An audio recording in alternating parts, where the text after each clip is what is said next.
morning and welcome to another edition of Community Issues. I'm your host, Omar Rashida, live right here in Leaks Access Television, January 20th, 2019.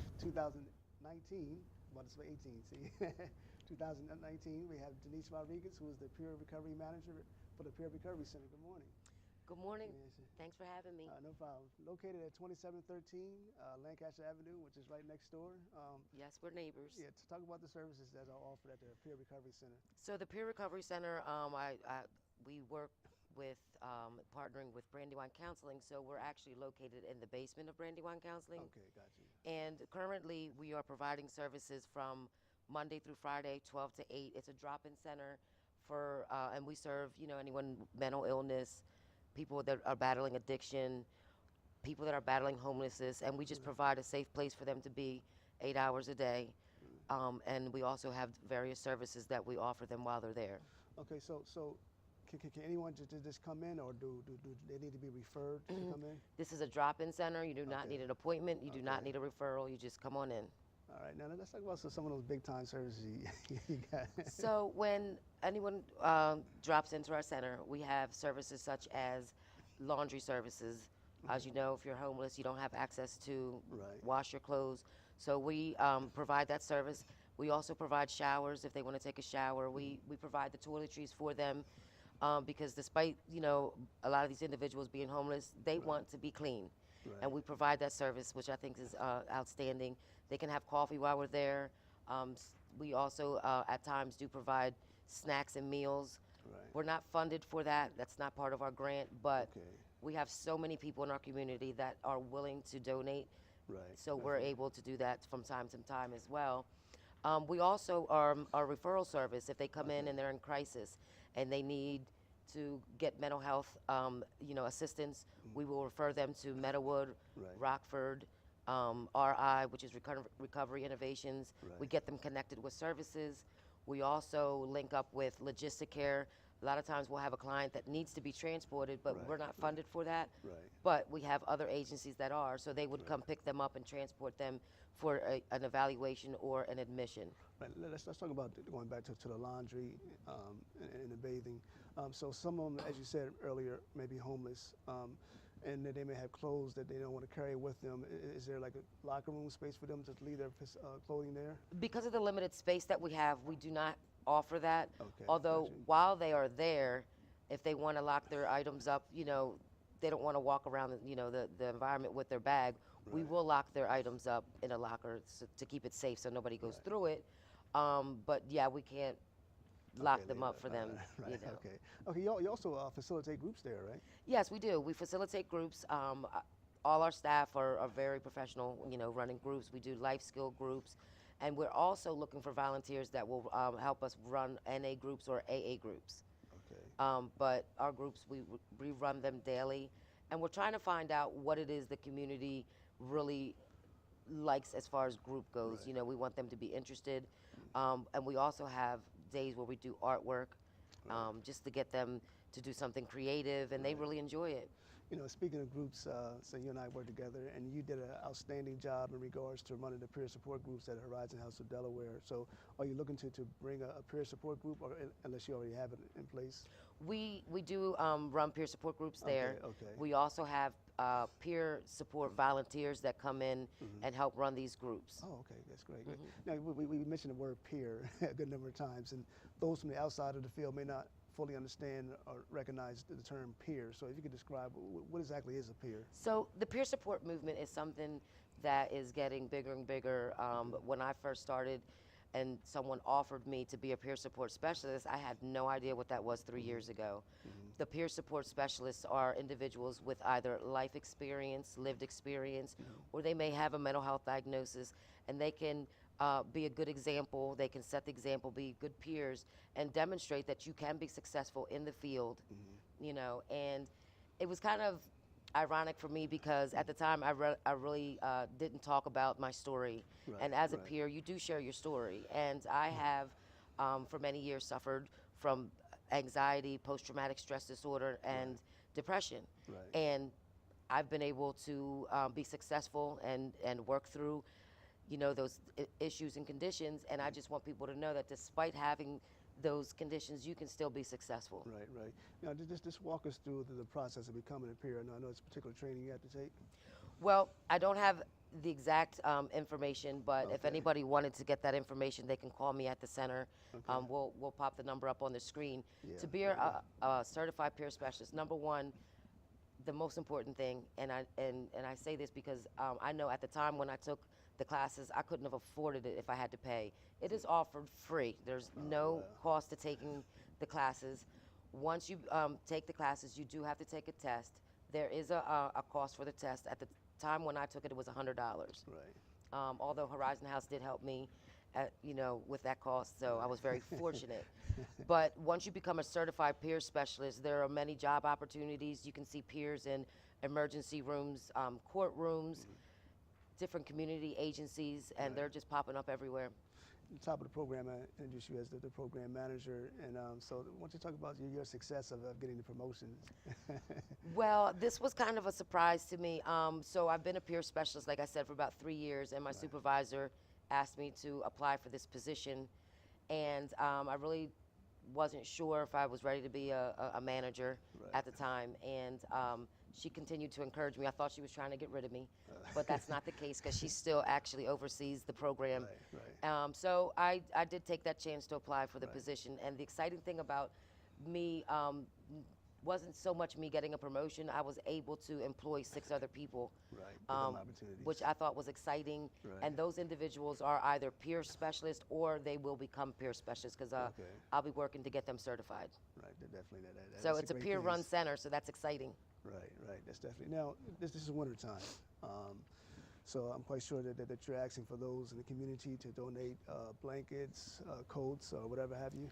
So I have really gotten responses in the past week or so, especially now that we're in code purple, or we will be in code purple, which means that the temperatures are going to be absolutely frigid. So I've had people from the Journey Church donate sleeping bags, just friends from high school donating blankets and hats and gloves. So it's been really exciting, but we definitely could use more. Right, right. So, being a program manager, let's say within a year, what do you want? What programs do you want to see added in particular? I know if you ever thought about that, or probably so, since you're the program manager. Well, you probably got so many ideas. Yeah, I have a lot of ideas. Well, the exciting thing is that thanks to Brandywine, they are allowing us to rent that space temporarily for about 3 months. Right. Because the exciting news is that we are going to be building at the Horizon House a whole new program. I may have the measurement wrong, but I think it's about 4,000 square feet. Okay. We will provide, right now we're in about 700 square feet. So we're going to have a huge area that we can provide better services for more people. And that's my goal, is to be able to serve more, because at right now, we could only really have 20 to 25 people, Right. at one time. Okay. So that's my goal, is to make it bigger so we can provide more services around the board. Okay. So talk about the hours of operations as well as your warm line. Before you do that, I'm quite sure that there's rules and regulations. People just can't come in and just think they're going to do what they want to do. So. I run a tight ship. I've worked in this population for a long time, and I have a very good balance. I came from the prison system before. I used to run TCs in the prison system.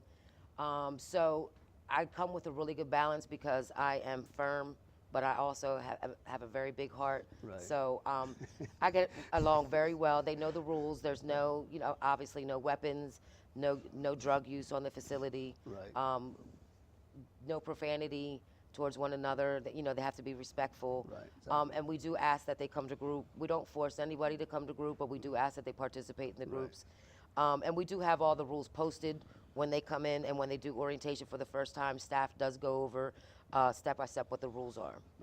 Okay. And then your hours of operation and the warm line? So the hours of operation are Monday through Friday, 12 to 8. Right. And that is because our individuals know that in the morning time they can go to like Sunday Breakfast Mission and other areas to get like breakfast. So then they come to us from 12 to 8, and then at 8 they know they have other resources and other shelters that they may go to, or they may go to wherever it is that they're sleeping. Right. And you open on the weekends? And we open on the weekends from 10 to 6. All right. And we do have a warm line. It's 778 9590. I hope I got that right because it's a new number. Yes. Yeah, yeah. So the warm line is developed for anyone that calls in and they may be in some sort of crisis. We have staff that will talk to them and help them get through it. If it's a crisis that needs, a different level of services, then we hook them up with the 1-800 mobile crisis number and try to get them connected, whether they need to be admitted, voluntarily admitted, or what have you. Then we move on to the crisis hotline number. Okay, so we got 1 minute remaining in this segment. I'm gonna give you the opportunity to close out, to say anything you want to do, give me shout outs to anybody that's watching, all your fans. So I just want to say that this has been a long dream of mine to be able to provide this type of service to the community. And I just want to thank all those individuals that have come through up until this point, bringing food during the day, sandwiches, soup, breakfast, you name it, they're bringing it. And for all the toiletries that they drop off. And I just implore the community that if you do have anything laying around your house, gently used blankets, please give us a call at the center, 778-9590. We will more than happily take those donations because we have a lot of people in need. And when they go to the center, they had to go through the rear entrance. Yes, so we are sharing, again, the space with Brandywine, so it's not the front door. You would have to go through the back parking lot, down the stairs, and the door's open, so you're welcome to come in. And you got to come visit us so you can see. I haven't been there yet. I'm going to try it. Well, you're right next door, so you have no excuse. I got no excuse. All right, thanks a lot, Denise. So thanks for having me. All right, live right here on Leaks Access Channel 28. You're watching Community Issues. I'll be back after a short break. Great show. You did good.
Welcome back to Community Issues. I'm your host, Omar Rashida. Now join me live from the Metropolitan Wilmington Urban League, Young Professionals, Simone Philpotts. Good morning. Good morning. It's been a minute since you've last been on. I know. I had you in while. Tierra on for a while. Okay. Yes. Okay, the Young Professionals. First of all, let's get into what is the Young Professionals. So the Young Professionals is a subsidiary of the Metropolitan Wilmington Urban League, which is a local chapter of the National Urban League. Our mission is to empower people of color to achieve economic self-reliance, parity, and civil rights. So specifically, the Young Professionals, we're the public-facing entity of the Metropolitan Wilmington Urban League. Right. And we do community service, we have happy hours, we do professional development and leadership development. Okay, now there's quite a few committees under the leadership of the YP. Yes. You want to let the audience know what those committees are? Yes, yes. So we have a lot of different committees, a lot of different ways that people can get involved, which is the ideal way to get involved. We have our Arts and Culture Committee, which is headed by Casimira Cade. We have our Economic Empowerment Committee, headed by Dominique Truitt. We have our Education and Youth Committee that's headed by Ray Moore, Right. Community Outreach headed by JJ Francis. We have our newly changed name from Dover Committee to Okay. Kent County Committee, Right. headed by Emire Gilder. Okay. Civic Engagement, Shane Cannon. Okay. And then, of course, you can't forget our membership and socials chair, Nudie Felton. Right. And this has some newly elected officers. Yes, Right? Got a yes. new president, and vice We have president. yes, amazing new board. I'm so excited. So Danielle Craig is our new president. Right. Winona Sutton, our vice president. Tasha Moore, our secretary, and Jason Rodriguez, our Right. treasurer. Right, and during your time with the YPs, you're still actively involved with YPs. You were once a vice president. So Yeah. well, you had a number of different, you wore different hats, Yes, didn't you? I've been with the league now since maybe 2012. Okay. In that capacity, I've served as a secretary, a treasurer, a vice president, and now I'm here just as an ex officio, Okay. helping to make sure that things move smoothly from Right. administration to administration.